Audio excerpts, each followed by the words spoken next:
É, uma das proposições da filosofia é perguntar quem eu sou, né? E aí eu também trago esse mesmo questionamento para vocês, quem vocês são? E é muito interessante pensar sobre isso. Eu, eu desenvolvo alguns trabalhos, né, por partir desse lugar. Eu sou um homem preto, ah, oriundo da comunidade da Banguela, Recôncavo da Bahia, na cidade de Cruz das Almas, né? A gente desenvolve alguns trabalhos direcionados para a formação intelectual, autoperceptiva dos jovens pretos e pretas aqui da comunidade. Eu sou um dos líderes comunitários daqui da minha comunidade e minha formação inicial é com hip hop, né? Eu tenho mais ou menos 17 anos sendo mobilizador, artista do movimento hip hop. Além disso, eu tenho graduação em filosofia, né? Mestrado em educação e contemporaneidade, e estou agora no doutorado em educação e contemporaneidade também. E é isso. O que a gente vem desenvolvendo alguns trabalhos a nível de formação mesmo do sujeito, unindo essa questão de percepção de mundo juntamente com a filosofia e a educação, né? E como eu trabalho estritamente com hip hop, e aí dentro do hip hop é muito universo, muito grande, né? Então, especificamente do canto falado do rap, né? E dentro do canto falado do rap, eu venho estudando há mais ou menos uns 8 anos como é que se dá a formação intelectual de pessoas a partir do rap, né? E é isso. No geral, a gente desenvolve alguns trabalhos também a partir do âmbito da fenomenologia, certo? Que é, na verdade, um estudo muito específico na filosofia, né, para identificar o que seria questões como questões ligadas à ontologia do ser, enfim, trabalho também como terapeuta holístico, né, sou reikiano, enfim, é isso. Faz pouca Estamos coisa, chama uma né? coisa. Faz pouca Um coisa, né? pouquinho, Um pouquinho assim, muito tranquilo. A pouquinho. gente nem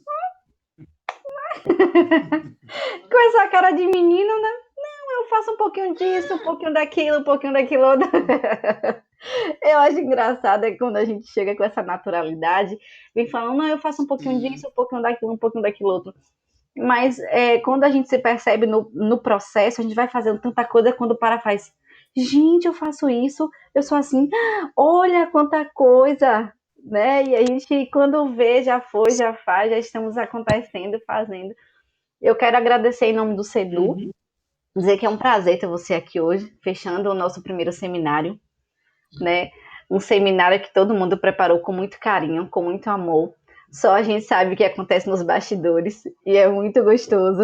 Eu uhum. quero agradecer a presença de todos vocês, gente, dizer que vocês iluminaram assim a nossa noite, a nossa semana, na realidade, com toda a presença, a preocupação de vocês, a participação de vocês, dizer como é bom ter esse contato, né, ainda que pela internet com vocês, né? Essa troca de energia é muito boa. Eu só tenho mesmo que agradecer demais a vocês, certo? Alguns alguns avisos importantes que eu tenho. Só um minutinho, viu, Neto? Só vou passar alguns Fica à avisos. vontade. Tudo bem, fica à vontade. Vamos disponibilizar no meio da nossa palestra um, um questionário, uma pesquisa de satisfação para vocês. É muito rapidinho, tá? Eu vou disponibilizar aqui mesmo como eu venho fazendo com alguns materiais que os professores mandam, tá certo? E aí vocês respondem. É confidencial, não precisa dizer quem foi. A gente vai mandar o link e vocês vão vocês vão responder, né? Essa pessoa linda e maravilhosa que acabou de aparecer, ela é Lorena Márcia, né? Lorena Ferreira, ela é uma das nossas, ela faz parte do CEDU, dessa nossa família, que eu chamo de família. É uma das pessoas que a gente fala tanto, fala tanto, fala tanto, né? Tanto ela como o Val, mas todo mundo conhece muito mais Val. E eu entrando de gaiata no meio, né? Eu aqui entrando de gaiata no meio de todo mundo, mas tudo bem. Eu sou assistente social de formação, sou terapeuta, né? Eu fiz psicanálise clínica E sou pós-graduada também em psicologia social. Eu tenho alguns colegas aqui também de curso que entraram, como o Thales, que estava ontem com vocês. Ele é o nosso colega, ele é meu colega, né? E a gente fica muito feliz de ter todo mundo junto aqui. E também por acreditar no trabalho do SEDU. Eu digo que nós somos sempre uma família, ainda que pequena, mas uma família, e que começou na faculdade e vai durar a vida toda, né? E Carol já falou demais. Agora eu vou passar a palavra para o palestrante de hoje, né? E dizer o que é que ele tem. Tá todo mundo na expectativa de querer ouvir sobre esse tema tão bom. É com você, viu, Neto? Passando a palavra Ah, todinha para meu você. Deus. Tudo bem. Que responsabilidade você deixou em minha mão, sabia? Não sabia. Mas olha só, como eu sempre falo, é importante você ocupar os espaços e saber por que você está ocupando os espaços, né? E em todo lugar que eu vou, né, pode ser na feira, conversar com alguém, ou sei lá, escrever um texto, ou ir para a universidade, eu sempre me pergunto, o que eu estou fazendo aqui? Essas questões, para mim, são norteadoras que dão sentido existencial para o que eu estou sendo. Bem, primeiramente, eu queria parabenizá-las pela sensibilidade do tema. Eu acho muito interessante ele, me traz um sentido mesmo assim, porque de fato a gente vem pensando, né? E pensando de modo muito sistemático, vamos dizer assim. Bem, tem algumas questões que eu gosto de trabalhar, minha formação é no canto falado, então é totalmente oral, né? Então, uma filosofia que vai trazer um norte para a sistematização do pensamento, mas é totalmente oral, e ao mesmo tempo, para ser oral, para ter sentido para a pessoa que está ouvindo, tem que ter um diálogo, né?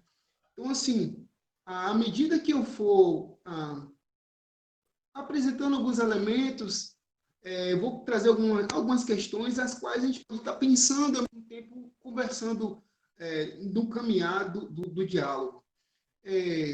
Só queria que você me falasse mais ou menos o seguinte, quanto tempo que eu tenho para falar? Porque eu falo muito, e aí para não me espichar muito do lado de cá. Me fala, por favor, Ana. É de 7 às 9, pode ficar tranquilo. Você tem aí muito o que Ah, falar. eita, nós, vamos lá, espero que eu dê conta, mas bora lá. Olha só, tem alguns elementos que são muito interessantes, né? Dentro desse tema, que aí a gente pega conceitualmente falando, né? Eu sigo algumas linhas, né, da filosofia, né, que é a linha da fenomenologia, e ao mesmo tempo, com o tempo, eu vou ver se consigo conceituar o que seria isso. E ao mesmo tempo, eu sigo algumas linhas ligadas ao marxismo. Então, para tentar entender o que seria essa lógica estrutural do que se tornou o racismo.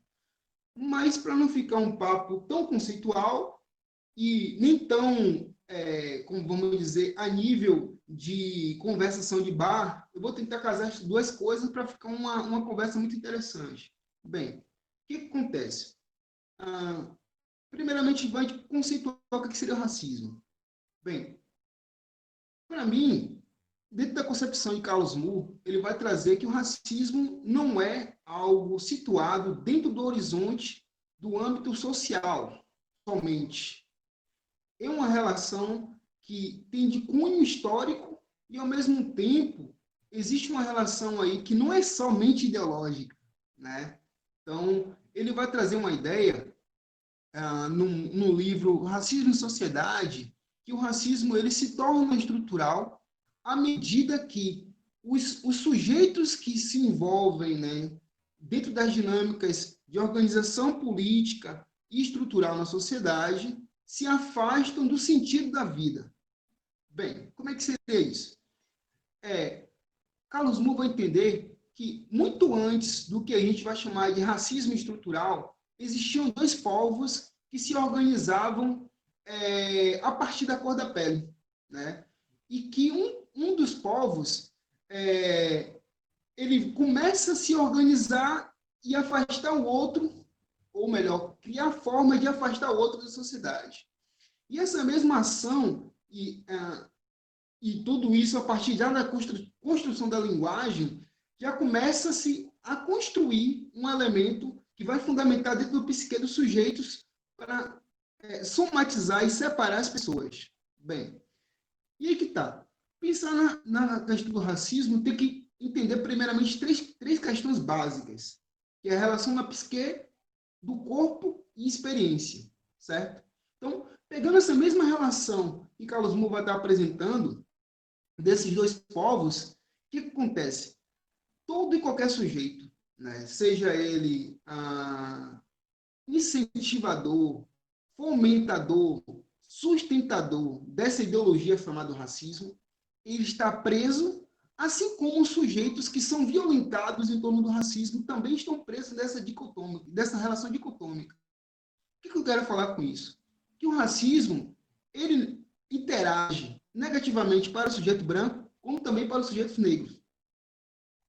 Então, assim, não é só os brancos que estão a nível de beneficiário da relação do racismo. Não. Todo mundo sai perdendo.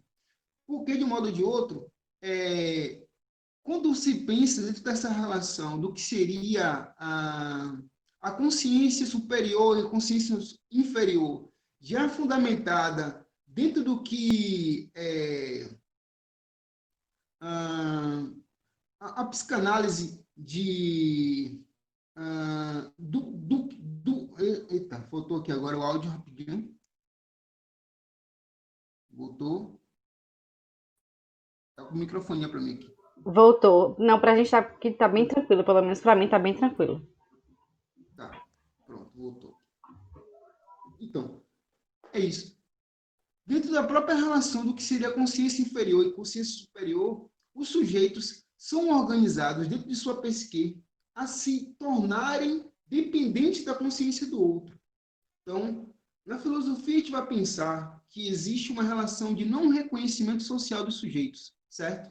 E que esse reconhecimento social vai se dar a partir de uma tríade, e que isso vai ser fundamentado dentro do que seria o escravo e a coisa. Então, uma trilogia que fundamenta muito a partir do que foi um elemento da racionalidade, do que Hegel vem fundamentando na Europa, certo? Mas, ao mesmo tempo, essa mesma consciência vem perpassando durante o tempo todo. Então, o que isso quer dizer? Dentro dessa psique, corpo e a experiência, o sujeito, né, que no caso está fazendo parte dessa mesma relação com o senhor escravo e coisa, o escravizado, nesse caso, ele está subalterno ao senhor, mas está subalterno ao senhor por conta da coisa. O que seria isso? Ele só tem existência porque existe a coisa. Essa coisa, a gente pode pensar que seria o quê? Trabalho, seria estudo, seria educação, seria família, seria casamento, tudo que se torna matéria seria essa coisa. E o senhor tem uma consciência, por ter uma consciência superior, diante das próprias dicotomizações e separações sociais, está um patamar diferenciado na relação de reconhecimento social do que o escravizado, certo? Essa mesma consciência vai estar fundamentando todo o pensamento, inclusive o próprio Frantz Fanon, que ele vai trazer essa ideia de separação entre dois tipos de consciências, que vai fundamentar o que seria a consciência do sujeito negro e do sujeito branco. Bem, e aí que está. Toda essa relação de psique vai trazer uma relação muito forte no que se diz respeito a eu querer me rejeitar como sujeito negro. Né? Por quê? Porque estou subalterno ao Senhor. Eu reconheço que existe alguém superior a mim e por existir por inconscientemente acreditar que existe alguém superior a mim, eu me torno inferior a ele. Isso vai perpassar na contemporaneidade até que sujeitos negros não que se reconheçam como negros, pessoas pretas não que se reconheçam como pessoas pretas, né? E existe toda uma fundamentação que a gente vai dizer que nós, negros e negras, pretos e pretas, antes de nos afirmar racialmente a partir desse lugar, nós nos negamos a partir desse lugar. Então, precisa-se de várias relações sociais, e aí, obviamente, muito críticas, para nos afirmarmos nesse lugar, né? Então, para ser negro, eu tenho que sofrer enquanto negro. Então, se eu não sofrer enquanto negro, eu não sou negro, né? Eu preciso ser abordado, eu preciso negar o meu nariz, negar meus olhos, negar minha comunidade, meu lábio, para depois me reconhecer como negro. Por que isso acontece? Porque é necessário que se ative dentro do inconsciente do sujeito que ele é inferior e se reconheça nesse lugar de inferior. Então, o que acontece? De um modo muito geral, a sociedade ela se estrutura dentro das diversas dinâmicas de organização civil, onde os sujeitos ocupam seus lugares estratégicos para somatizarem o que seria a base da sociedade. E, de modo muito geral, o povo negro, né, e aí, muito por conta da herança também da escravização, somatiza essas diversas formas de negação de ser. E essas formas de negação de ser, elas são estruturadas a partir do ponto que a gente vai identificar na pesquisa que foi desenvolvida agora no meu mestrado, e que eu estava estudando os MCs intelectuais, e que eles são pessoas que pensam em diversas problemáticas sociais, raciais, e eu perguntava simplesmente assim, você é intelectual? Ele dizia, não. Oxe, por que você não é intelectual? Ah, porque eu não sou intelectual. Mas quem é intelectual? Ah, você. Por que eu sou intelectual? Porque você está na universidade. Ah, sim, você não é intelectual porque você não está na universidade? Quer dizer, o nível de ser intelectual, de ser uma pessoa que consegue organizar uma comunidade e minimamente construir ações dialógicas com o outro, só está para as pessoas que ocupam espaços que são formalizados diante dessa relação de reconhecimento do Estado. Ou seja, se a universidade ou tantos outros espaços de poder se são legitimados pelo Estado, um Estado que é também opressor, eles são reconhecidos como intelectuais e, ao mesmo tempo, como um exercício necessário para o que seria o que diz respeito à educação. Bem, e aí que tá. Eu chego na seguinte questão, né?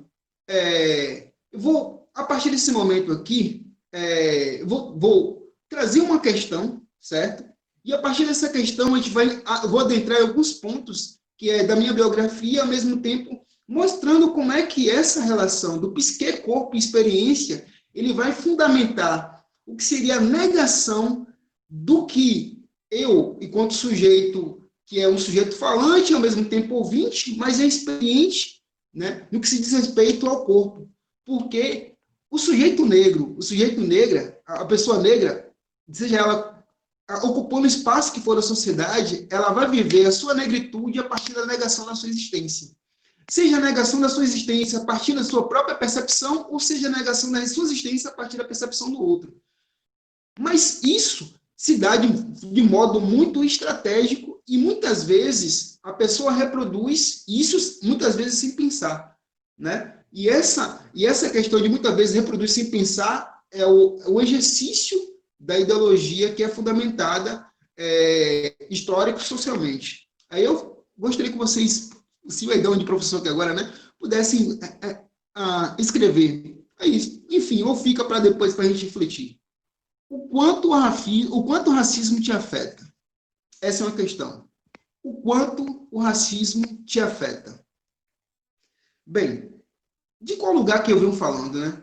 Minha comunidade é uma comunidade da Banguela, aqui em Cruz das Almas, Recôncavo da Bahia, como eu falei no início, certo? Uma comunidade que ela tem diversos tipos de negações sociais, né?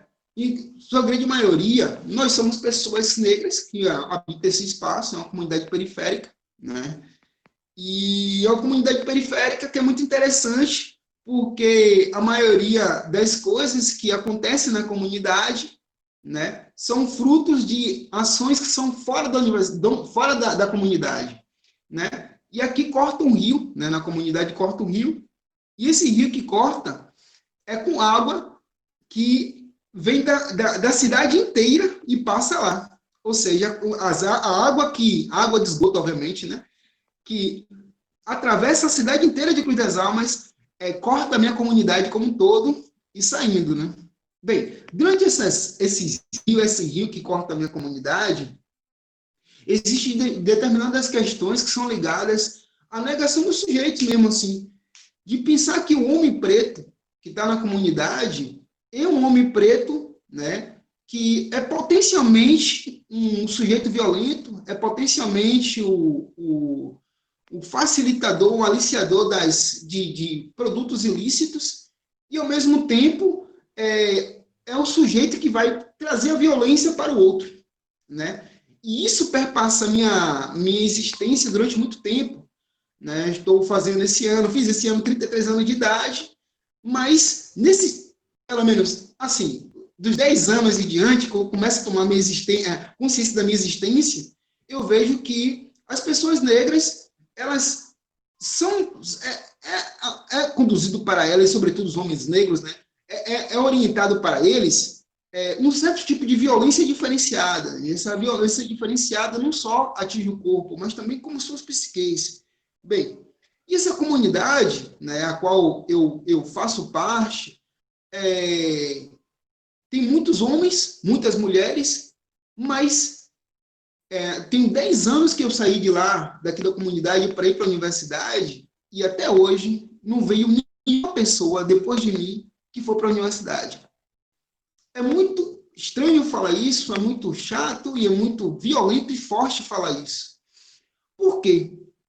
Essas questões fazem parte, não porque os sujeitos não querem estudar, não porque não gostam de estudar, mas porque existe um tipo de violência que é incutido em seus inconscientes para que esses sujeitos não queiram acreditar que espaços de educação, espaços de ocupação de suas existências, dos seus modos de ser, são espaços também deles, né? De modo muito geral, fico reparando aqui que muitas vezes a gente escolhe um caminho que é fazer filho, ter um trabalho, né, e ficar na vida cômoda, né, ganhando um salário mínimo e segue a vida.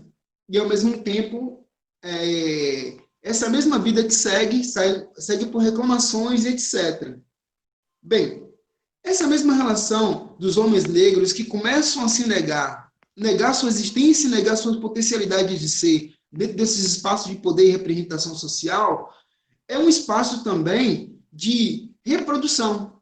Porque, por exemplo, o mesmo jovem que tem a minha idade, ele é pai, e, ao mesmo tempo, ele passa para o filho dele que ele não deve ocupar o espaço da universidade, ou ser um sujeito que possa ser um político ou qualquer outro organizador social.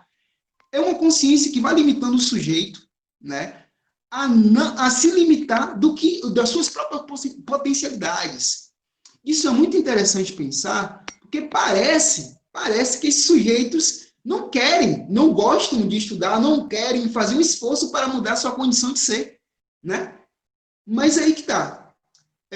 Pensando sobre essa mesma lógica, por que existe um reforço dentro do inconsciente de uns? E aí esse reforço vai para a experiência prática, que querem se manter dentro desse lugar, e dentro desse lugar não querem mudar esse lugar de existência, e outros que mudam, né? E aí que está. Minha formação de base, eu vou trazer minha experiência, para dessa experiência a gente começar a pensar como é que seria a minuciosidade da violência que é o racismo. A minha formação de base, eu dou aula, né, na minha comunidade desde os 10 anos de idade. Né? Como eu te falei, tenho 33 anos, e aí eu roubava giz de cera da sala de aula, né, da escola, para dar aula para a minha comunidade. E aí que tá. Minha formação de educador, acho que eu já vim com esse propósito, eu vim com esse propósito de educar pessoas. E aí que tá. Roubava giz da sala, fazia formação de base com quadro improvisado, e aí, achando que eu era professor, né? Na verdade, eu imitava muito mais a professora do que era professor. Bem, ao mesmo tempo, essa mesma escola que eu roubava giz, eu adentro a escola, e para adentrar essa escola, que era difícil o acesso a ela, e essa escola era de formação na época, de fundamental, até o fundamental 2, até o fundamental 2. E aí, uma das pessoas que minha mãe conversou, né, para conseguir acesso a essa escola, era uma mulher que ela trabalhava na casa. E essa mulher falou para ela, ó, eu vou conseguir a vaga para ele. Mas sendo que ele não pode repetir de ano nem ter nota baixa. Então, eu já fiquei com a responsabilidade dupla, né, de não fazer feio no rolê, né? Enfim, só que aí, ó, dentro da escola, e a escola ficava geograficamente muito próximo de onde minha mãe trabalhava. Então, todas as vezes no intervalo, eu ficava na janela olhando ela trabalhar do outro lado. Gostaria de reforçar uma ideia de que minha mãe, ela estudou até a segunda série. Então, minha mãe é uma semi-analfabeta. Então, eu fiquei com uma responsabilidade muito grande de conduzir, juntamente com meus familiares, um horizonte diferenciado. Bem,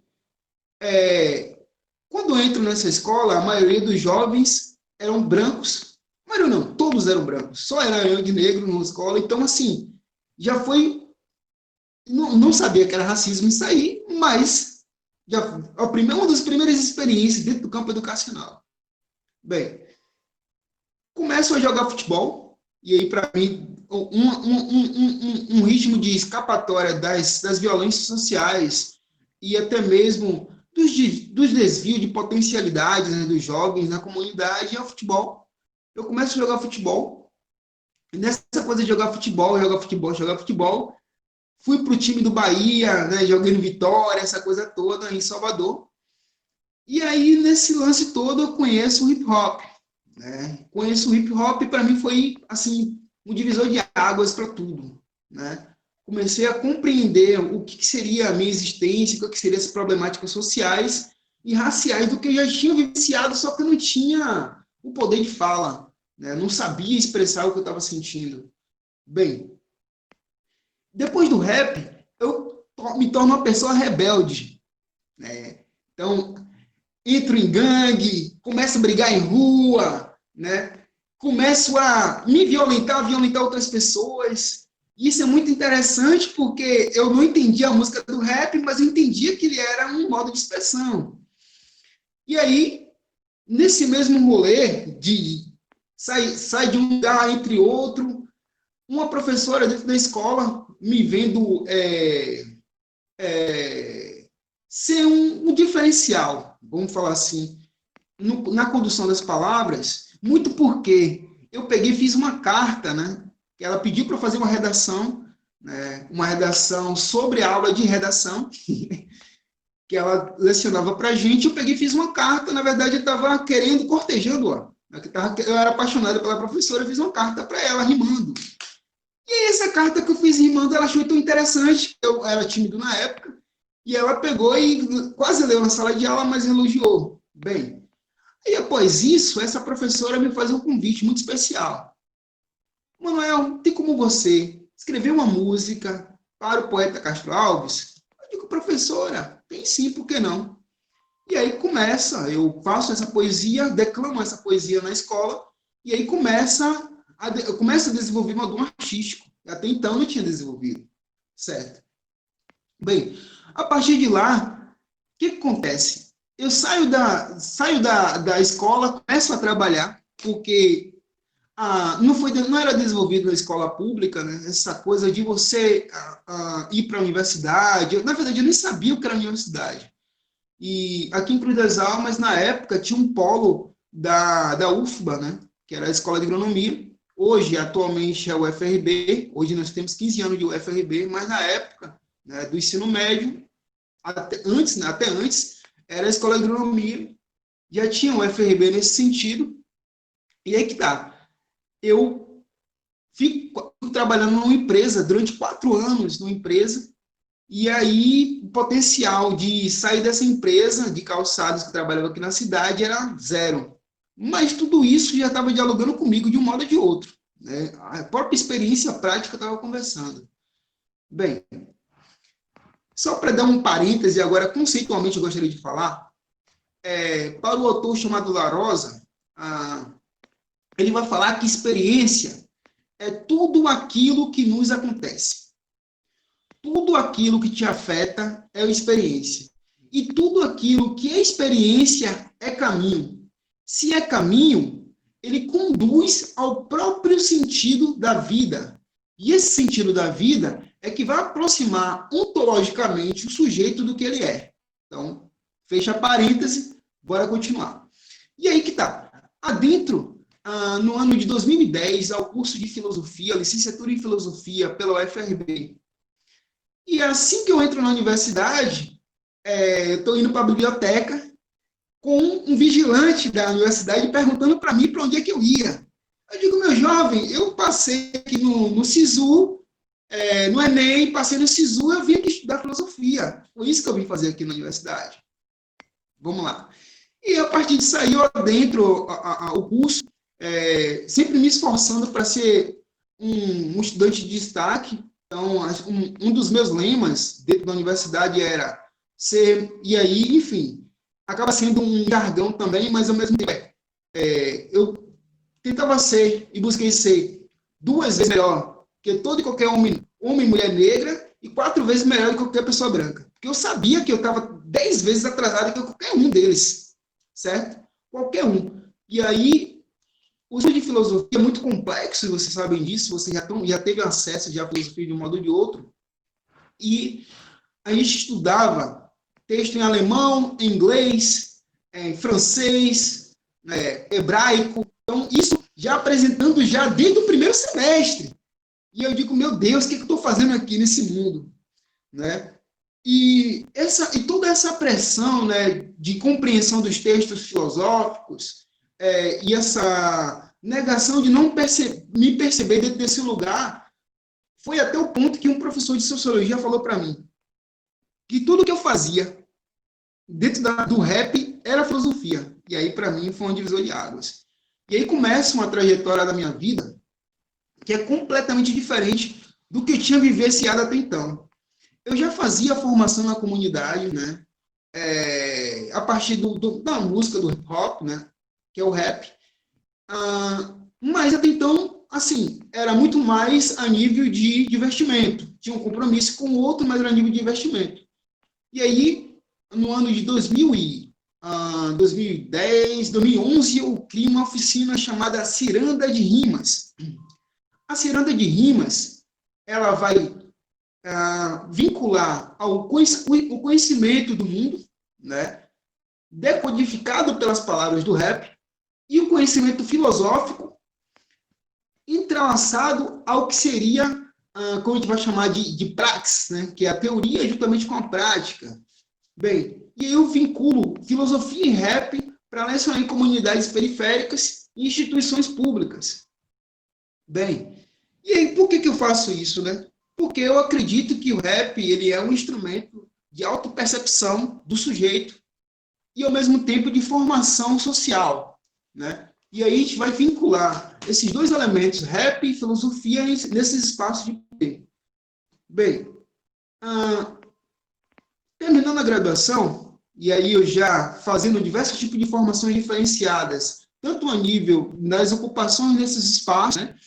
E também utilizando essa ferramenta que depois que eu fui entender que era totalmente epistêmica e pedagógica, e aí eu vou ocupar também outros espaços na universidade. E aí eu saio da graduação e entro no mestrado. No mestrado eu vou estudar como é que se dá a formação intelectual de sujeitos negros que utilizam o rap como instrumento de educação em comunidades periféricas daqui do Recôncavo da Bahia. Essas formações que essas pessoas fazem são espaços que são totalmente violentados e que tem alta intensidade de violência, ao mesmo tempo de uso e abuso de drogas, né? E que esses jovens que fazem rap ocupam também espaços dentro da universidade e outros espaços sociais, e que esses jovens eles começam a orientar outros a escolherem caminhos que sejam diferenciados do que é apresentado pela sociedade. Eu não quero determinar quais são esses caminhos para não ser uma pessoa julgadora, mas, ao mesmo tempo, pensando a partir desse lugar, esses sujeitos, eles começam a utilizar o rap como ferramenta educacional. E aí eu vou estudar por que essas pessoas fazem isso. Por que eles são motivadores de outras pessoas, né? E essa motivação me leva para o lugar da experiência, né? E aí eu vou entender que o conceito de experiência, né, a palavra experiência, está para além do sentido do que é a própria experiência. Bem, se você é um sujeito negro, né, se você é uma mulher branca, negra, o que seja, você tem experiência, essa mesma experiência no seu corpo vai interagir com o seu psique. E aí, para as pessoas que é da área da psicologia, vai talvez concordar comigo, mas tudo que a gente vive na experiência prática vai interagir com o meu inconsciente, né? Mas essa mesma relação de inconsciente e mundo prático permite que essas pessoas que fazem rap nas comunidades periféricas daqui do Recôncavo utilizem um rap como forma dialógica para que essas pessoas, as quais eles estão cotidianamente conversando, possam criar novas experiências de vida, certo? Então, o que acontece? Eles começam a utilizar o rap como instrumento também de formação intelectual de outras pessoas, né?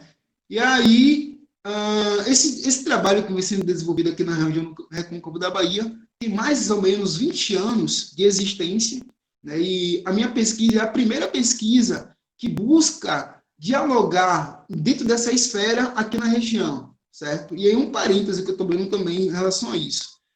Bem, essa mesma relação entre psique, corpo e experiência, ela vai ser fundamentada a partir de um lugar que, e aí agora eu vou pedir licença aqui para citar o nome de alguém ou de algo, é sempre pedir licença e citar nomes é algo sagrado, né?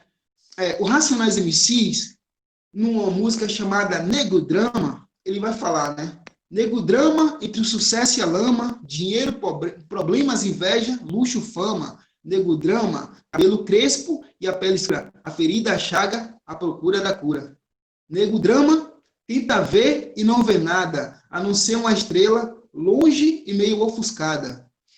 O que ele quer falar com isso? Ele quer falar que o sujeito negro ele tem que ser 2, 3, 4, 5, 6, 7 vezes melhor do que ele mesmo todos os dias.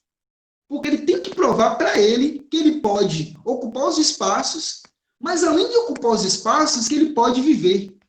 Porque enquanto existir o racismo, né, um racismo que interage não só a nível da experiência prática, mas a nível de inconsciente, o sujeito ele vai se negar. Mas vai negar a sua existência de tal modo que ele nunca vai se encontrar no mundo enquanto ele não se perceber. Se perceber tal como ele é, né? E esse perceber-se tal como ele é, perpassa primeiramente pelo lugar de negação. Eu preciso ser um não negro para depois ser um negro. Primeiro, por que isso, né? Porque foi incutido no nosso inconsciente que a gente precisa ser branco, que precisa usar o cabelo, que a gente precisa se relacionar estritamente com pessoas que não são de nossa comunidade, porque nossa comunidade tem pessoas que são de péssima índole, e essas pessoas de péssima índole, gostaria de reforçar que são pessoas negras também, né? Existem estereotipações que são reprisadas nas novelas da Globo, né? Existe dentro do inconsciente coletivo que as pessoas que são negras, elas são mais conduzidas a um certo animalesco e, ao mesmo tempo, estereótipo de violência. Isso é reforçado também dentro das discussões que Abdias do Nascimento vem pensar e desconstruir também no teatro, né, do oprimido. E aí que está. Essas mesmas ações permitem que o sujeito não queira ser negro. Se tudo está contra mim, por que eu vou ser isso aí? Eu vou ser outra coisa, né? E isso reforça o sentido de que eu não sou intelectual, entre aspas, e eu vou já cancelando isso dentro do meu consciente, para que não reforce nenhum estigma de negação de minha parte mesmo. Mas, assim, isso reforça o sentido de que é melhor ser uma pessoa branca do que ser negro. Porque se eu sou um produto de uma certa violência, se eu sou um produto que me conduz a um determinado estereótipo social de negação do outro diante de mim, por que eu vou querer ser negro? E tá, essa mesma negação vai haver uma certa sabotagem em todo e qualquer tipo de esfera. Mas em todo e qualquer tipo de esfera, seja na questão afetiva, seja na questão da família, seja na questão das relações sociais, seja na questão da amizade, trabalho e etc. Mas por que isso ainda acontece? É porque somente a sociedade ela é racista? Ou nós colocamos esse sujeito racista todos os dias no nosso inconsciente e reproduzimos isso dentro dos nossos afazeres sociais? E essa sabotagem, ao mesmo tempo, não só a nível prático, mas também a nível epistêmico, quando você é um sujeito negro, e aí eu me visto desse lugar, quando eu adentro ao mestrado, ao qual eu estou fazendo, enfim, eu estou no doutorado, no mesmo programa que eu estou fazendo parte, quando eu cheguei com o título Formação Intelectual de Sujeitos Negros, de Rappers Negros no Recôncavo da Bahia, as pessoas falaram assim, intelectuais? MCs? Negros? Recôncavo da Bahia? Não. E aí que tá. Existe um certo paradigma que as pessoas intelectuais são aquelas que têm a cor da pele diferenciada. Então, quanto mais clara a cor da pele, mais próxima do que seria a perfectibilidade dessa consciência que eu falei logo no início, essa consciência superior, né? E essa consciência superior, que é fundamentada por Hegel, né, e essa discussão é trazida por ele dentro de um livro chamado Fenomenologia do Espírito, quem tiver interesse, dá uma pesquisada, está disponível no Google, é uma consciência que é todos os dias trazida como um elemento necessário para que eu me distingua do que é certo, do que é bom, do que é errado e do que não é negro. Porque tudo que é negro é ruim. Porque quando o português pisa na terra indígena, né, na terra ameríndia, a qual nós fazemos parte, ele já veio com essa consciência do que ser negro é ruim. E aí, o que acontece? Isso vai trazer uma certa violência a nível racial, coletivo, de uma maneira tão fundante que a gente precisa reafirmar todos os dias que você ser negro é coisa boa. Que a gente vai falar, né? É coisa de preto, é coisa boa, né? Mas essas mesmas frases, que são frases que têm um cunho parecendo que é brincadeira, mas ao mesmo tempo tem um cunho inconsciente muito forte, reafirmam um certo tipo de ideologia que permite com que, por exemplo, rappers, né, como o Djonga vai falar, né, na música dele, que é fogo nos racistas. Eu não concordo com isso, eu acho que existem outras formas de relação social, a gente não precisa violentar ninguém que é racista, certo? Eu estou muito mais na perspectiva do Paulo Freire do que é necessário educar as pessoas. E tudo que a gente produz e reproduz na sociedade é tudo questão do sistema. Porque o próprio racista, ele aprendeu a ser racista. Assim como o sujeito negro aprende a se negar. Entendeu? Tudo isso é questão de formação do nosso inconsciente. O nosso inconsciente é formado para negar o nosso corpo e a nossa experiência, certo? E aí que tá. Essa mesma relação de sistema é necessário entender de dois modos. E aí eu tenho um auxílio muito grande agora da física quântica para que eu tenha um horizonte de entre aspas, julgamento e ao mesmo tempo uma reflexão muito rasa do que seria a coisa. O que seria sistema? E é por isso também que eu fui para a universidade, para entender o sistema. Bem, o sistema nada mais é do que ações simbólicas construídas dentro de determinadas conglomerações de pessoas como estratégias necessárias para a fundamentação de um determinado tipo de ideologia que vai limitar a liberdade do sujeito ser o que é. Trocando por outras palavras, O sistema diz, né? O sistema dita o que você é. O sistema dita o que você pensa, o que você sente. E aqui está.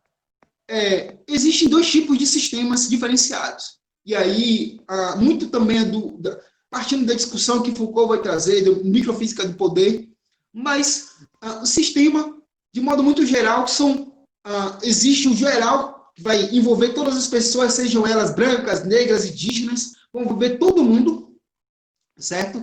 E todas essas vão fundamentar os sentidos de negação de suas liberdades.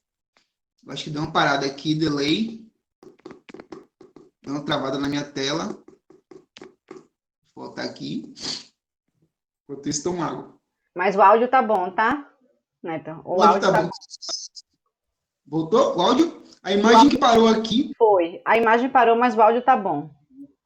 Pronto, então vou continuar. A imagem, nesse caso aqui, é só aparência. Vamos lá. Tá. Existem dois tipos de sistema diferenciados. O sistema que vai envolver todas as pessoas, certo? E vai envolver muito dicotômico e separador. Dentro do sistema, mulher não se envolve com homem, né? Homem negro não se envolve com um homem branco. As mulheres brancas não se relacionam com as mulheres negras e assim sucessivamente. Existe e é necessário que exista a imagem do sujeito branco, homem, que está no topo da pirâmide social. E essa personificação desse sujeito é fundamentada todos os dias. E, ao mesmo tempo, é necessário que, dentro dos espaços de subalternização e sustentação do que seria essa ideologia macro, necessite que o sujeito negro, seja ele homem ou mulher, ocupe os espaços violentados na sociedade. Então, tanto dos trabalhos, como também as formas de negação de si, é necessário que exista. Então, tudo isso é a partir de uma fundamentação a nível de inconsciente, mas, ao mesmo tempo, faz parte da estrutura social, tanto a nível macro, como a nível micro. E a nível micro, pensando que cada um de nossas casas, cada um de nossas famílias, introjetou um pouquinho do que seria esse sistema. Então, nós, como sujeitos que fazemos parte de diversas famílias diferenciadas, nós bebemos um pouco dessa fonte desse sistema, certo? Então, assim, se eu sou um sujeito que apresento determinadas anormalidades sociais, eu estou bebendo da fonte que minha família bebeu, né? Então, o sistema da minha família vai fundamentar o meu modo de ser, o meu modo de pensar e o meu modo de sentir. E que minha existência é partida desse lugar, é partida desse lugar de formação, né? Então, minha família e tantas outras famílias vão ter formações direcionadas para o inconsciente dos sujeitos. Então, temos dois tipos de sistemas. Um que vai agir de modo global, que vai atuar em todos os sujeitos da sociedade, e o outro que vamos dizer, sugado pela nossa família e trazido para o sujeito, parte desse componente. Certo? Só que estamos aqui falando de arte e, ao mesmo tempo, falando de formação do sujeito. O que isso tem a ver? É necessário que possamos mudar o nosso cotidiano. E como é que a gente pode mudar o nosso cotidiano? Porque não adianta só ficar falando em racismo, ficar falando que existe violência, ficar falando que existe formas de negação do outro, se você não aponta um direcionamento. Um dos direcionamentos de mudança real da sociedade é você entender qual é a forma do sistema atuar em seu inconsciente. Todo e qualquer tipo de atuação dentro do inconsciente permite que o sujeito compreenda a sua existência tal como ela é.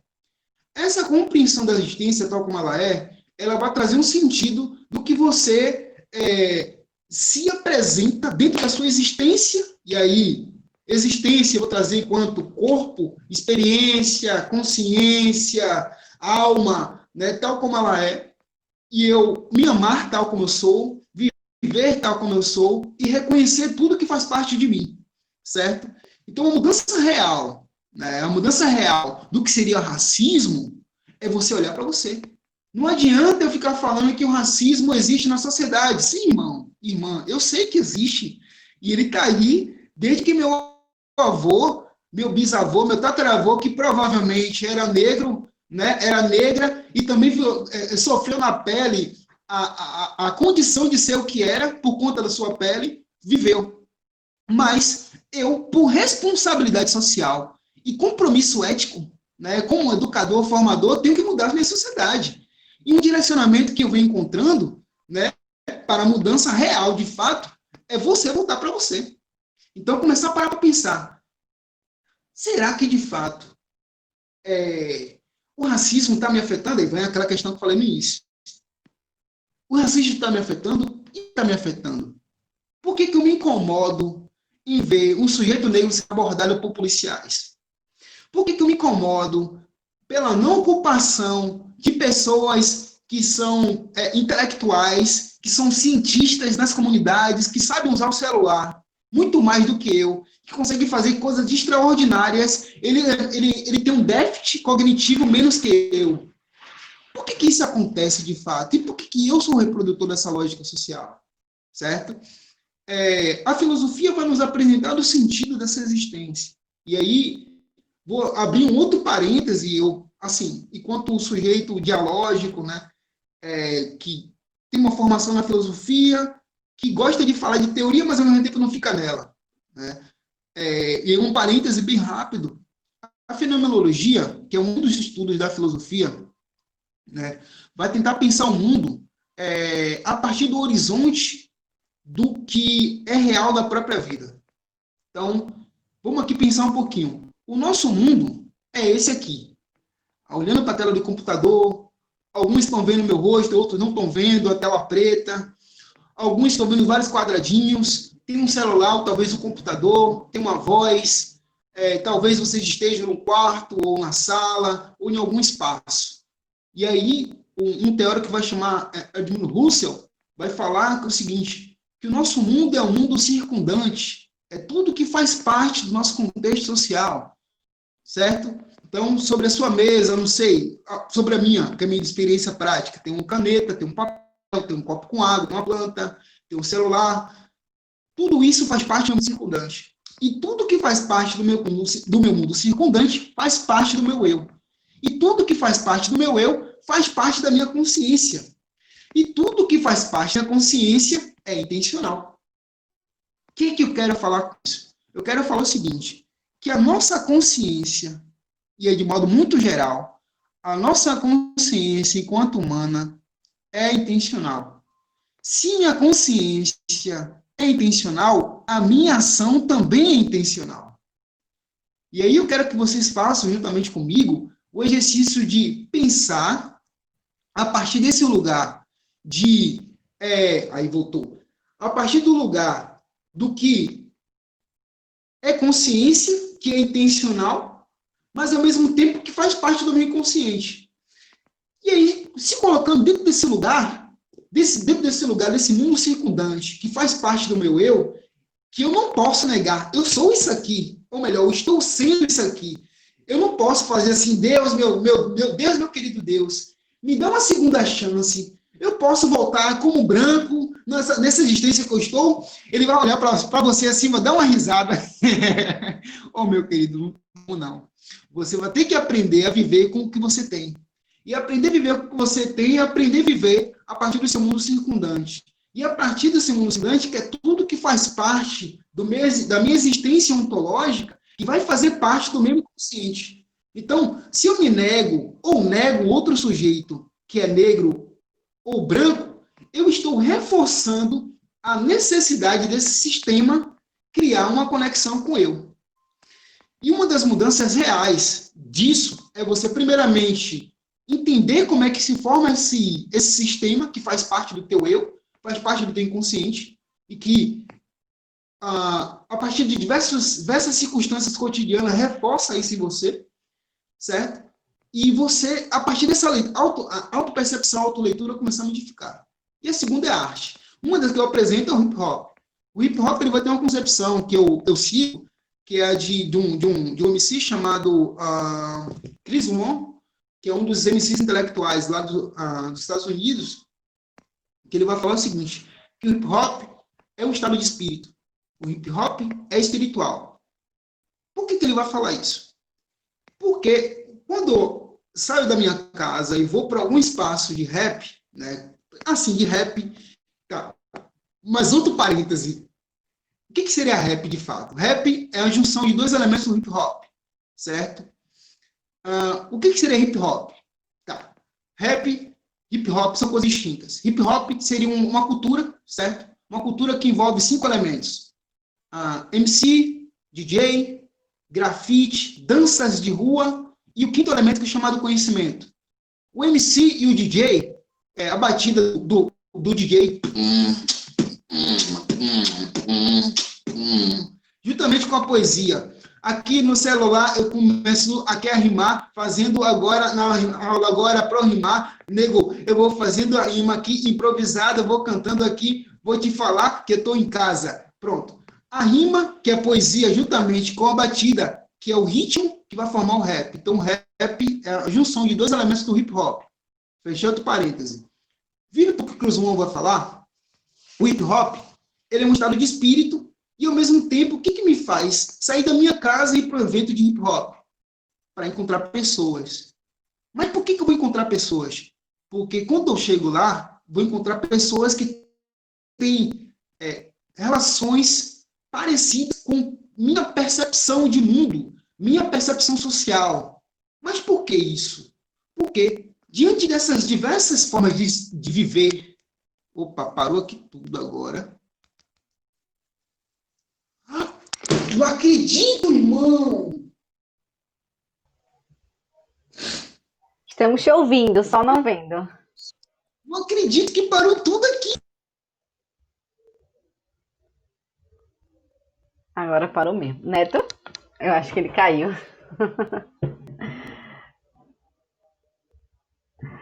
Pessoal, enquanto o Neto não volta, eu vou colocar aqui para vocês a nossa pesquisa de satisfação, tá? Para vocês poderem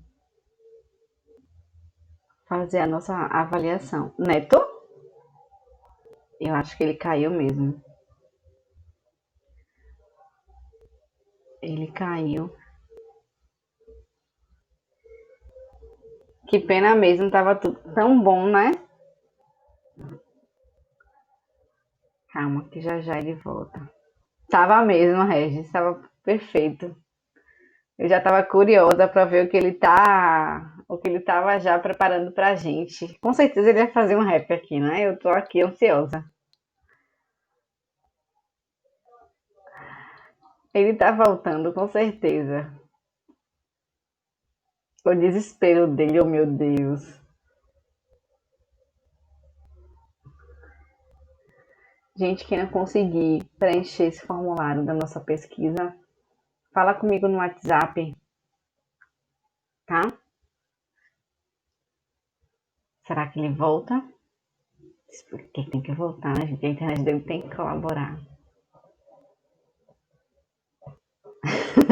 Eu também, Rosalina, estava hipnotizada, você disse tudo. É mesmo, Sônia. Dava mesmo, mas essa de hipnotizada de Rosalina tá é ótima. Eu também fiquei super hipnotizada. Mas é isso, gente, constantemente que o Sedu ele faz com a gente, ele hipnotiza, né? Então vocês puderam observar durante essa semana toda quem tava com a gente, como foi desde a abertura falando sobre educação, depois vieram com os cursos, de novo quarta-feira na nossa discussão, ontem novamente com os cursos e hoje com esse fechamento, né? Além da pós-graduação, o que a gente quer fazer com vocês, o que a nossa intenção de fato é proporcionar espaços que a gente possa conversar, que a gente possa explanar o nosso. Sim, Regis, vamos sim emitir certificado, viu? Pode ficar tranquilo. O certificado vai sair com até 15 dias, tá, gente? Pra gente poder contabilizar tudo. Oi, Neto? Quem falou?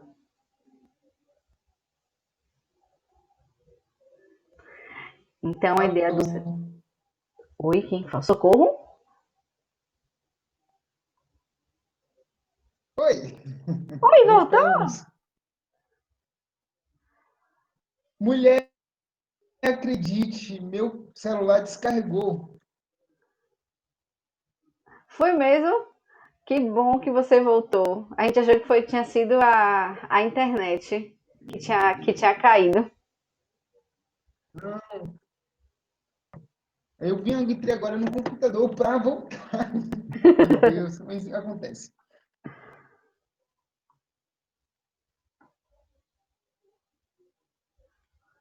Pode falar. Pode falar? Pode, Pronto. claro. O espaço É... é seu. Ah, é? Na verdade, eu vou ver se eu consigo recuperar um raciocínio, mas vamos lá. Olha só. Eu vou desligar a câmera por enquanto, mas eu acho, ó, você vai me indicando se caso der um delay na minha imagem com a voz, tudo bem? Tudo bem. Pronto. Aí que tá, né? É interessante pensar sobre essa perspectiva de hip hop como um instrumento, né, trazida por Chris Wong como um elemento necessário para o desenvolvimento das pessoas na sociedade. E aí que tá. Por que isso acontece, né? De fato. É necessário que nós, de modo muito geral, possamos estabilidade, certo? E aí, o que o nosso querido Paulo Freire vai falar? Né? É necessário que possamos saber dialogar entre as pessoas. Por que ele vai falar isso? Porque simplesmente utilizamos um instrumento que é total fundante da sociedade, que é a linguagem, certo? Dentro da filosofia, compreendemos que a linguagem ela é um instrumento de conexão entre as pessoas. E esse instrumento que vai dar sentido e significado para as existências, né? Então, se os sujeitos que fazem hip hop, né, que fazem rap, nas suas comunidades periféricas, eles utilizam rap, utilizam a linguagem, seja ela falada ou expressa, ou em formas gráficas, ou o DJ que começa a riscar. Essas formas dinâmicas são necessariamente formas de comunicação do seu espaço prático e do seu modo de viver e perceber o mundo. Essas duas relações, né, do que seria mundo e ser, né, ser no caso de existência, que aproximam o hip hop no sentido da espiritualidade, né? E que essas mudanças do contexto real aproximam o hip hop de outra leitura de mundo, né? E é muito necessário falar também que eu faço parte do hip hop há 17 anos. E há 17 anos, as pessoas acham que eu sou usuário de drogas, traficante, ou coisa do gênero. E eu tenho que provar todas as vezes que eu ocupo um espaço e que as pessoas não me conhecem a partir do hip hop, certo? Que o hip hop é algo importante. Estou ocupando esse espaço também graças ao hip hop, né? E que é necessário entender que existe uma energia que movimenta todas as pessoas a acreditar que as pessoas negras, certo, são mais aproximadas do tipo de violência e outras não. E que o hip hop indica um caminho. E esse caminho é de autopercepção.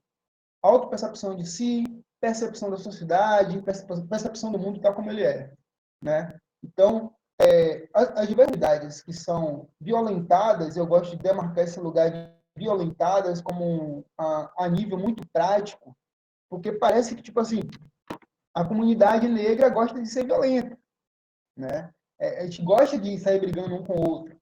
Não, a nível muito geral, o jovem que está aqui na comunidade, que começa a utilizar o comércio ilícito, né, para a sobrevivência sua e de sua família, ele não quer estar naquele lugar.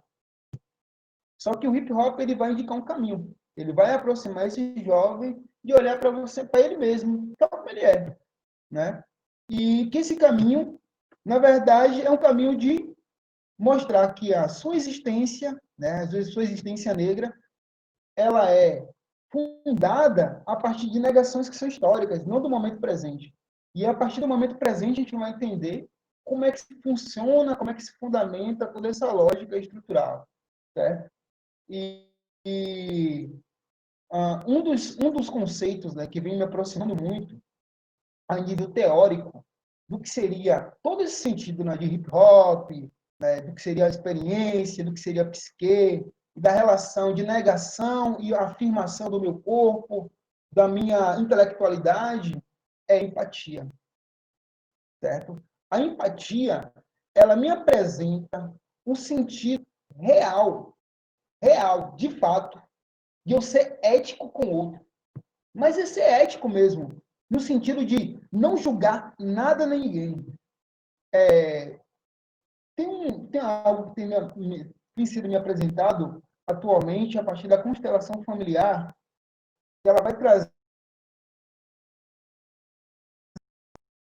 que eles trazem o sentido de honrar tudo que existe. Certo? Neto? Tudo que existe deve ser honrado. Como a gente Quando você parou na parte da constelação familiar, cortou um pouco. Tem como você voltar? Que foi te apresentado através da constelação familiar e como, aí tem uma cortada. tem como sim. Obrigada. Ah, certo. Gratidão. O que foi apresentado a partir da constelação familiar? Um sentido de existência, que eu tenho que valorizar tudo que existe, certo? E quando eu valorizo tudo que existe, eu honro tudo que existe, certo? E o que nos é ensinado, né? E isso é muito interessante. O que nos é ensinado? Dentro dessa fundamentação dos ensinamentos do cristianismo, a minha consciência é dual. Ou é bom e errado, certo, enfim, dentro desse caminho dicotômico, certo? Existem dois caminhos, ou é Deus ou é o diabo. Então, essa consciência é introjetada para a gente, essa que é apresentada, certo? E a partir desse lugar, que as pessoas começam a mover suas existências, e não existe outra percepção de mundo para essa, certo? E a constelação familiar, ela vai trazer o sentido do que eu sou no mundo, certo? E o sentido do que eu sou no mundo independe da percepção do outro, certo? Por quê? Quando essa própria percepção do outro, ela me limita, definindo você é um homem negro, ladrão, você é um homem negro, isso, você é um homem negro ali, aquilo, negando a minha existência, negando a minha percepção, ela está negando a história da minha família, está negando a história dos meus antepassados, está negando a minha comunidade, está negando até a própria relação de colonização do que seria esse mundo, certo? E aí que tá. A empatia me leva para um lugar de reconhecer quem eu sou e, ao mesmo tempo, me aproxima do sentido vivente do que eu venho construindo no mundo. E o hip hop, ele aproxima o sentido dessa existência a partir da empatia, né? Porque quando um jovem ele adentra a criminalidade, seja ela qual for, não é só porque ele quer, é uma escolha. Não, eu escolhi esse caminho. Não, eu escolhi, estava aqui, eu escolhi. Obviamente que não, certo? Existem diversos tipos de negação que é partindo desde pequenininho, ou até mesmo dentro do ventre de negação, que isso vai ser replicado posteriormente quando não tem uma atenção dos seus, como vamos dizer, dos mais velhos, né, como a gente vai falar no candomblé, certo? E aí que tá. O hip hop ele vai trazer empatia com o outro, né? Essa coisa do cuidado, né? Do cuidado com os negados socialmente, dos rejeitados socialmente. E esse lugar de negação, de não reconhecimento social, como vai dizer nosso caro Arthur Ronald, é o lugar de percepção do que não me serve, certo?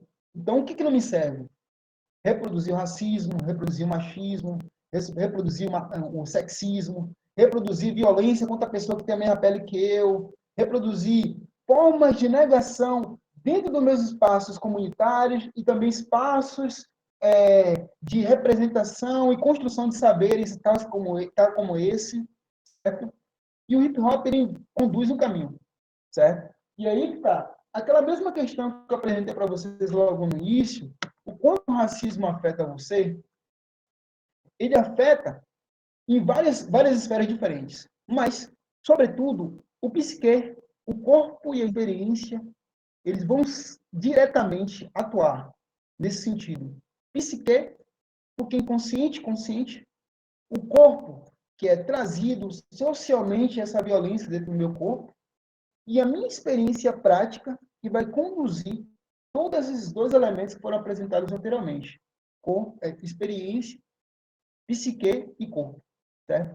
E o hip hop, ele, vamos dizer que é um espaço terapêutico de cuidado e autopercepção desses sujeitos, e esse cuidado terapêutico nos espaços comunitários, espaços onde ainda existe uma necessidade cotidiana de viver, e essa necessidade cotidiana de viver aproxima as pessoas para ser o que elas são, né?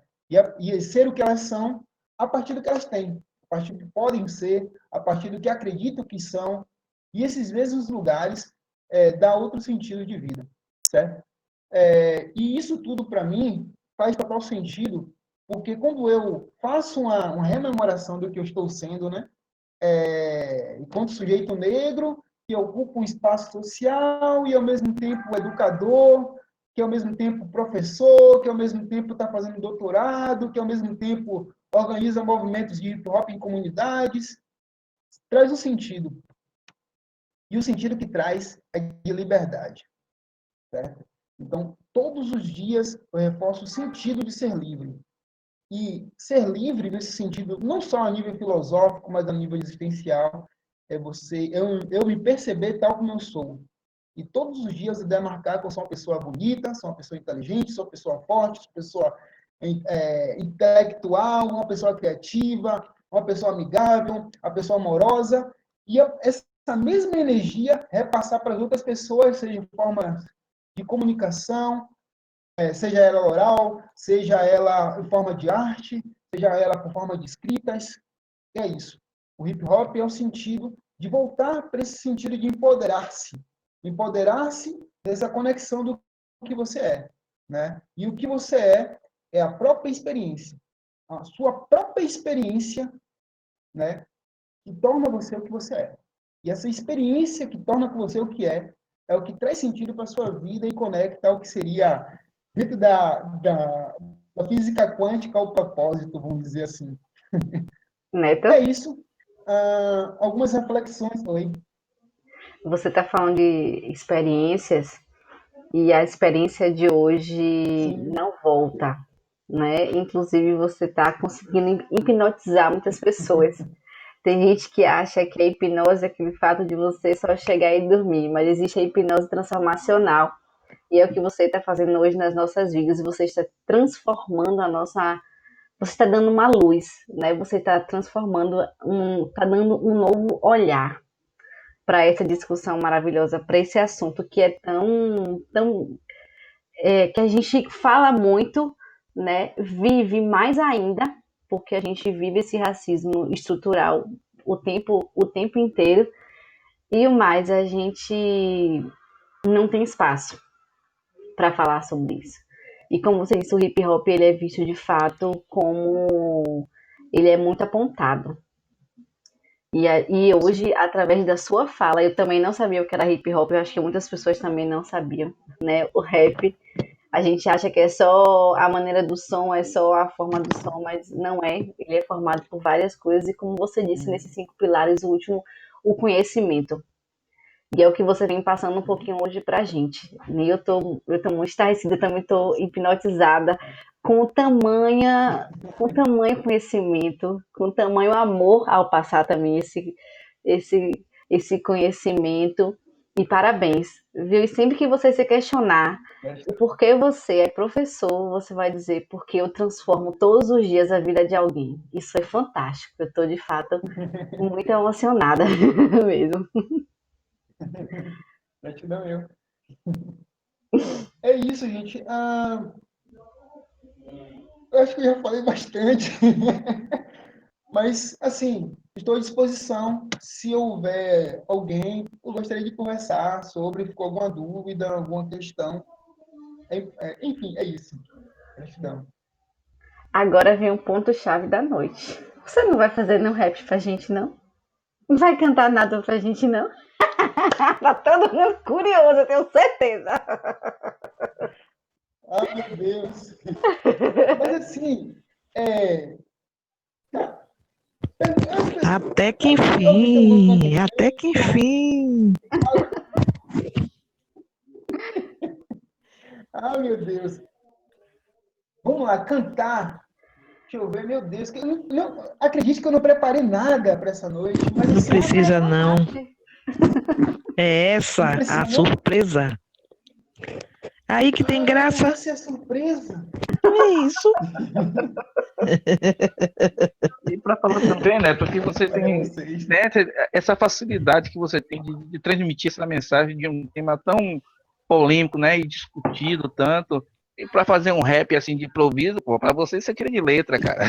Parabéns, viu, cara? Você Ah, meu Deus. é demais. Ó, gratidão eu. Gratidão eu. Então, bora lá. Se é para fazer improviso, é, improviso.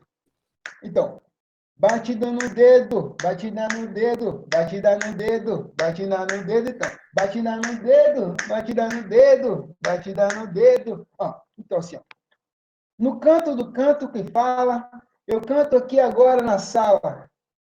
Cantando aqui, ó, me liberto, tipo assim, sai da jaula. Vou voando, tom pelo céu. Cantando, ó, tô sem chapéu. E cantando agora assim, aqui na vida, no Voto Réu. Vou cantar e vou falar, tipo assim, na embolada. Agora eu vou fazer uma música que pra mim eu tô em casa.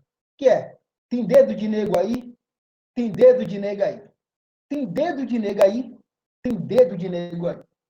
Tem dedo de nega aí? Tem dedo de nego aí? Que a luta não é curta, então curta isso aqui. Tem nego que acorda cedo, que segue em busca do pão. O negro já é suspeito no quadro do camburão. Tem nego que acha que é branco e alisa o seu cabelo. Tem nego bomba apertado na bronca de ser modelo. Tem nego que trata esposa em casa de empregada. No meu castelo, a minha preta de rainha vai ser chamada. Tem nego tirando 10 na prova que é dos 9. Tem nego tirando 0 na cintura, tendo a 9. Tem nego que por dinheiro traiu seu próprio irmão. Tem irmão que fica cego com sua religião. Religião que separa o filho do amor do pai, pai que deixa sua família e nem olha para trás. Não sei. Se acontece somente comigo, me irrito quando dizem que todo negro é bandido. Convivo com o que é bom, descarto o que é ruim. Prefiro viver na paz do que guerra perto de mim.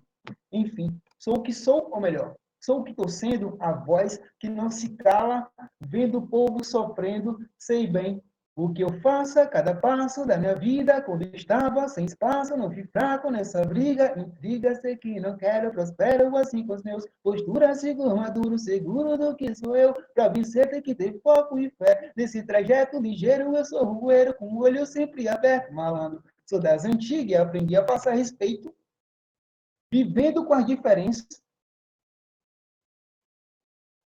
movidas por cada jeito.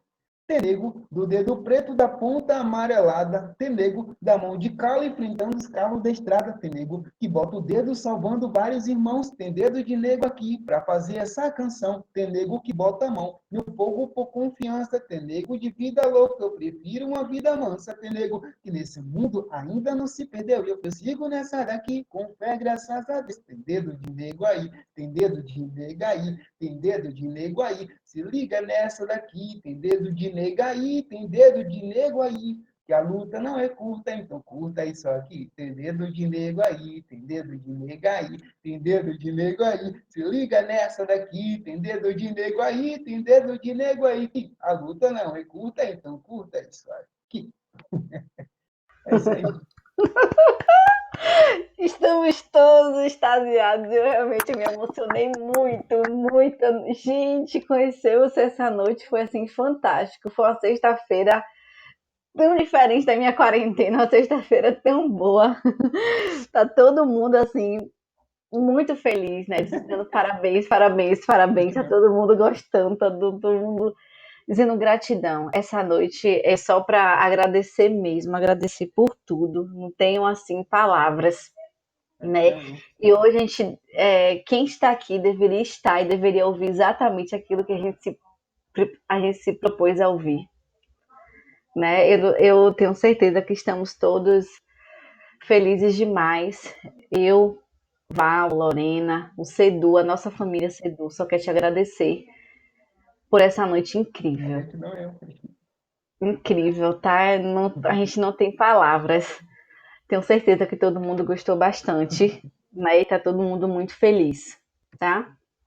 Espero que você continue nessa parceria com o Cedu. O Cedu tá aqui, ó, com o coração. Ave Maria, feliz demais com isso, feliz demais. Sempre que puder, Neto, Gratidão eu. posta as coisas que a gente reposta, tá?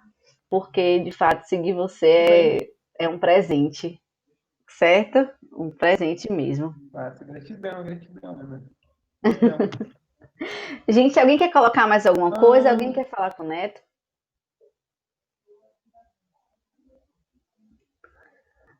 Ó, esse é o educador que o Brasil quer ter. Ai, meu Deus, gratidão. Estou vendo aqui várias coisas do canto aqui.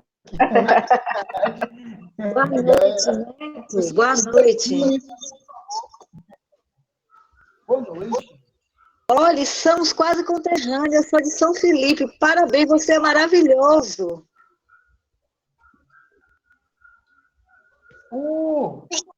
Estou falando com quem? Teias, eu sou de São Felipe, mas moro aqui em Salvador. Eu estou assim, de boca aberta, de tanto prazer, de alegria de estar assistindo sua aula. Gratidão eu. Parabéns, viu? Olha, depois aí. Gratidão eu. Parabéns mesmo. Conterrânea também, Lorena também. Ai, que Lorena bom. também é da mesma terra, né? Ah, legal. Isso.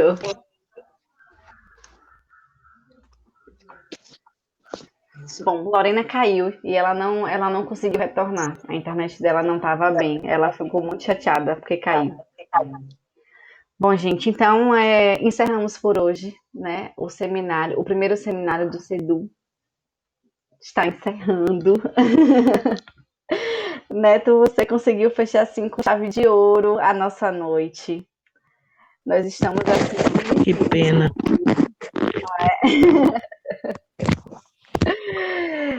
E eu Pena que acabou. uma pena mesmo, né? Tivemos excelentes profissionais, tá?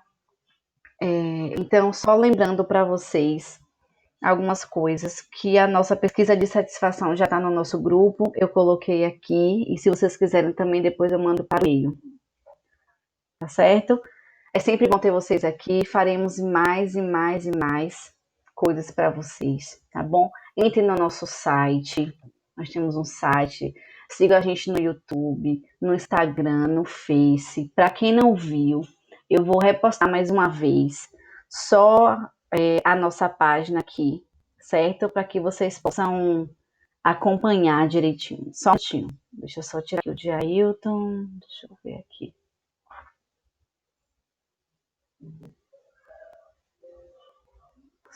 Deixa eu só colocar aqui direitinho. Pronto. Aí o pessoal tá na nossa página. Todos estão conseguindo ver? Alguém me dá um ok, por favor?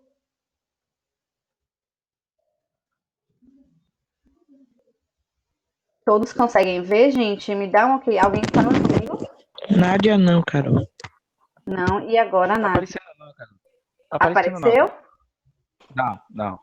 Não. Não. Não. Deixa eu colocar aqui então novamente. Deixa eu compartilhar novamente. De fato não tava, não. Agora que vai. Deixa eu só compartilhar com vocês. Tá? Aqui é um pouquinho do CEDU. Esse foi o nosso primeiro seminário, aprendendo a reaprender, desmistificando verdades, construindo conhecimento, tá? Aqui é um pouquinho dos nossos cursos, certo? Que nós temos lá no CEDU de pós-graduação. Como eu disse, o material é incluso, tá? Não temos taxa de matrícula. Por enquanto, a aula ela é remota por conta da pandemia. Mas logo, logo nós vamos voltar, tá certo? Assim que essa pandemia finalizar. Tá bom? E o que é que acontece? Eu, nesse último slide, pego nossas redes sociais, certo? Então, ela tá com medo de sair já. Instagram, que é o CEDU Pós, Quando eu abri aqui, ela mijou aqui, ó. pós-graduação. Olha, não, pelo amor de Deus. O YouTube é o CEDU Organização e o nosso site www.cedu.org. Certo, gente? Mais uma Carol, vez. Oi? Tá formando turma para o MBA em saúde mental? É Nádia. Eu não Oi, sou. Nádia. Sim, fica em contato comigo. Tem meu WhatsApp? Não, ainda não. Ainda não? Você tá no grupo da gente? Eu estou. Pronto. Eu tô lá como uma das administradoras. Você chama e a gente conversa aqui. Eu te passo tudo direitinho. Tá bom, muito obrigada. Tá certo, Onde é gente? que fica o CEDU? Fica no Centro Empresarial Iguatemi, lá, 8º andar. 8º andar. Isso. Tá bom, obrigado. Nessa época de pandemia, a gente Um tá bom lá final de semana. quarta e quinta. Olá, boa noite. Não lhe chamo pra ilha porque está chovendo. Mas vai fazer sol. Pra gente tomar uma. Não tenha dúvida. Tchau, obrigada. Nada. Regis, quer falar? Olá, boa noite. Primeiramente, agradecer ao CEDU pela semana maravilhosa de seminário. Eu sou aluno de graduação de Serviço Social da Faculdade Unip, Nazaré Salesiano, e agradecer ao professor Neto, né, porque uma pessoa com saber desse e que tem essa narrativa maravilhosa, né, nos ensinando em tempo de pandemia, nos mostrando que a gente está no caminho certo, né? Então a gente, mais do que a nossa obrigação, agradecer, né, e dar um oi a ele, que ele continue sendo essa luz, né, que emana e que hipnotiza as pessoas, porque eu estou aqui hipnotizado, estou fascinado com a fala dele, porque ele tem propriedade, ele está no lugar de fala, e meus sinceros respeitos, meus parabéns, e muito obrigado, tá bom, professor? E ao CEDU também, gratidão, espero que tenham mais vezes, e mais para frente eu vou chegar lá na pós, tá bom? Estamos esperando. Neto, o pessoal quer saber das suas redes sociais. As minhas redes sociais, meu Deus, senhor. Minhas redes sociais, o que você pode fazer? Eu sempre brinco com as pessoas que o meu nome, o Neto, é muito simples. Para você lembrar de um Neto. Então, que você é um ser único no que você é, no que você faz, no que você pensa, no que você sente. Então, U de único. H de Homo sapiens, que eu faço parte do grupo do Homo sapiens. E todo mundo aqui tem um avô, ou teve um avô, uma avó, certo? E vai lembrar do chamego, então vai lembrar do neto. Então, o H neto. Então, você pode colocar no Instagram, @uh.neto, vou colocar aqui no chat, uh.neto. Assim? No YouTube também você pode colocar, deixa eu ver. Isso. No YouTube você pode também achar assim, o H Neto. E, enfim, estamos ocupando todas as mídias sociais. Tem todas as plataformas musicais, tem músicas nossas, certo? A nossa perspectiva de música tem muito a ver com com amor, certo? A gente trabalha com o conceito de amor e alegria. Então a gente vai discutir várias coisas na nossa música, mas o que passa o nosso trabalho é isso aí, amor e alegria. Já olharam no YouTube, viu, Neto? Dandara já olhou no YouTube. Eu já tô aqui também já no Instagram já, viu? Já pedi pra te seguir já aí. Vou aproveitar, né? Tá O bom. conhecimento nunca é demais. Gratidão. Obrigado, viu, Neto? Gratidão eu. Excelente. Já teve gente que levantou a mão. 2 participantes levantaram a mão. Deixa eu ver quem foi aqui que levantou a mão. Quem foi que Dandara levantou? está presente. Saudações, Dandara Lopes. Oi, Nossa Val. coração, te amo. Boa noite a todos. Boa noite, Netinho. Colega de sinais de leitura. Boa noite, Val. Tudo bem? Tudo bom? Gente, eu gostaria de agradecer a Neto. Neto, obrigado, amigo, pela participação, pelo carinho, pelo show, né? Em todos os sentidos, show de fala, show de rap, show de desconstruções, de ressignificações. Né? Obrigada a todos que participaram durante essa semana, acreditando no nosso trabalho, estando com a gente. Né? E a gente aguarda vocês nas semanas que a gente está vindo por aí de cursos. Carol, obrigado pela parceria de sempre, amiga, em todos os momentos, né? E a todos que estiveram aqui se disponibilizando a fazer o diferente, né? Porque eu estava conversando isso com o Carol e até falei com o Neto também. Né? E aí as colocações no chat, que eu sempre interajo muito mais pelo chat. Nós estamos tendo, eu tenho um colega, né? Neto sabe do que eu estou falando, que ele brinca que estamos na pandemia, né? Um momento, abriu a geladeira e tem lá o desenho de uma live. Né? Uma live. Então ele brinca assim, dá um momento, abri a geladeira e saiu uma live. É bem assim. E aí a gente para e pensa que quando a gente vê uma live de um cantor, de uma cantora, de vez em quando eu entro para ver essas lives, eu estava brincando outro dia com as meninas, né? Por que Ivete Sangalo consegue ter 1 milhão de pessoas seguindo a live dela de música? A gente fala de construir conhecimento, de reconstruir, a gente tem tão poucas pessoas interessadas. E aí Neto fecha hoje, a sexta-feira, falando da questão de que nós precisamos ocupar lugares que seja o lugar do intelectual, e que o intelectual não é aquele que está na academia. Né? O intelectual somos nós que nos disponibilizamos a pensar e a construir de forma diferente. Então, que vocês que estiveram aqui durante essa semana, né, e os que estiveram e que não puderam estar hoje, mas que estiveram durante a semana, e os que se inscreveram e também não estiveram, porque eu acredito que as pessoas estão que estar no momento que é para estar. Né? Acho que tem muito essa questão do universo, sim.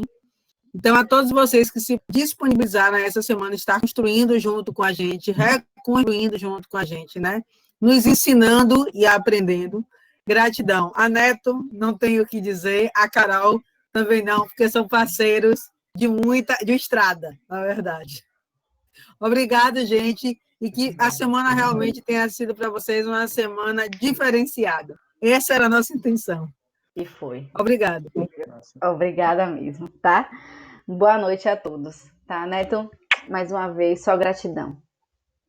Tá bom? Gratidão eu. Obrigada. Boa noite para nós, gratidão total. Espero que possamos manter o contato.